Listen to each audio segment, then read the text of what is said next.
Continuing our look back at the life and legacy of the late Marion Barry, who passed exactly 1 year ago, my ABC7 colleague and friend, Sam Ford. Sam, welcome back. It's great to have you here, and happy holiday.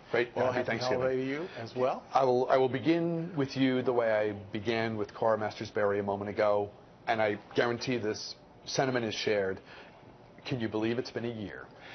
No, it does. It went very quickly. You know, Barry died in the middle of the night, and I remember I was totally out, and my daughter woke me up and says, "Dad, I think I should tell you Marion Barry has died." And of course, it took a minute for it to register, and then I jumped up and hustled off to the hospital, which was United Medical Center, and they had already had a news conference. The mayor had already been there when I got there at 4 o'clock, and of course we, went to tell the viewers, and we had already prepared an obituary on Marion Barry. You were so thorough. Which we ran.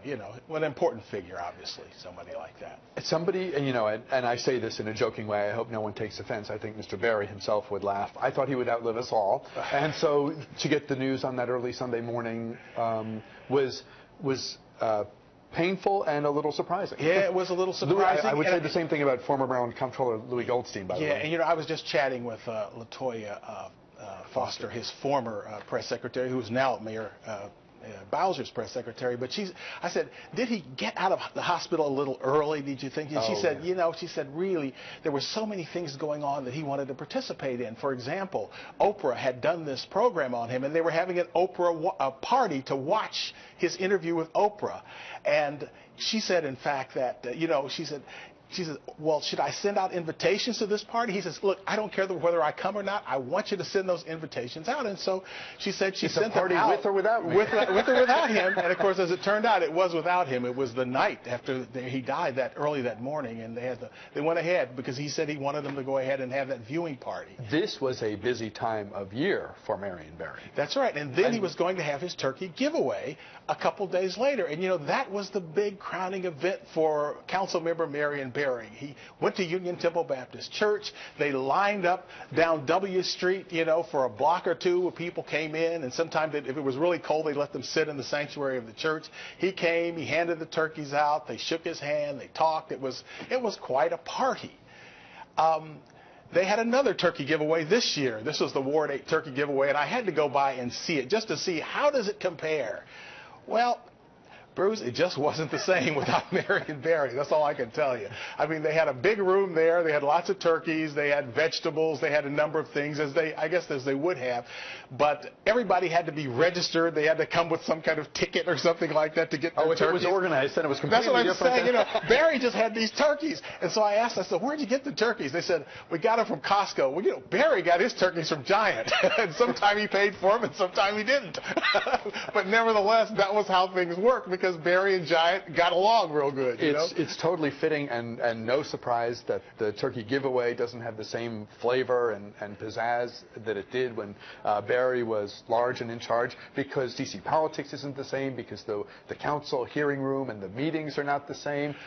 Well, that's true. It's all different. It's a person that was larger than life in many ways, who had been in D.C. politics 30-some years, and that counts for something. And his absence in Ward 8 is certainly felt, and you could tell that. He wanted to be involved in a big way as long as he could.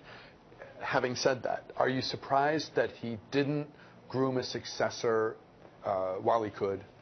Well, I think he might have groomed a successor, quite frankly. Okay. I mean, if you're talking about, for example, if you look over there, the people that were close to Barry was not LaRuby May, who was the current council member. She's very close to the mayor. But Trayon White, who almost beat her, was very close to Marion Barry. So I'd say if you say he groomed a successor, certainly there were people over there who were close to him, and this young man that was very close to him almost won. He didn't win, but there's another election coming up. Who knows as it goes? And in the meantime, we're a year out.